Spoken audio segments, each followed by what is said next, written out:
Why the formal charges haven't been filed. That's why we're going to go to criminal defense attorney Mark Haushalter. He's also been a prosecutor.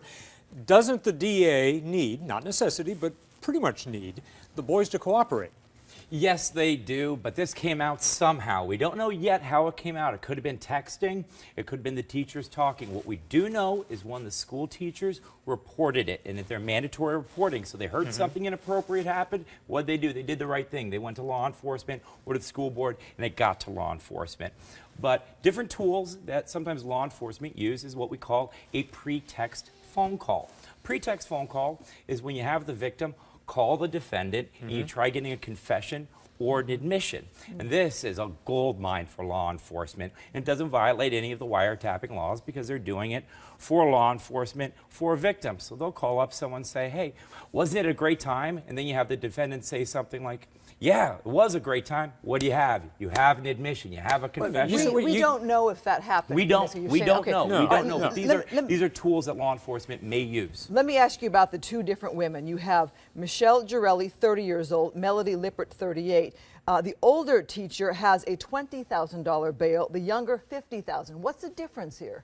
Well, one, the older Lippert, according to our reports, had sex with someone that was 18. Still and a student. Still a student, but 18. That's an adult, okay? Nothing wrong with that. I mean, morally wrong, but under the eyes of the law, that is an adult. That's an adult-on-adult sexual contact.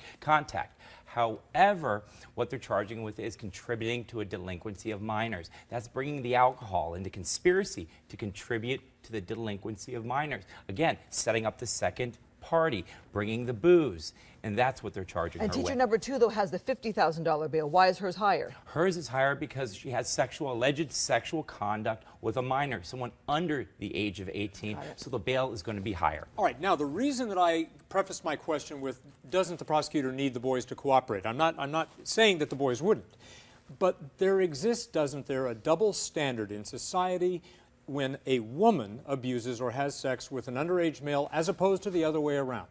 When it's a male, we use the word rape. We use the word sexual predator. When it's a female, we don't. Absolutely a double standard, but under the eyes of the law, there shouldn't be. And so the prosecutor, the Orange County District Attorney's Office, is very cognizant about that and is going to try to do a very fair charging determination. And since both the suspects right now are out on bail, the arraignment date is going to be pushed out probably about a month and a half. And so it's going to allow time for the district attorney's office to make the appropriate charging decision in this case. All right, two teachers, one at least had been at that district for a very long time. What do you see happening with these teachers?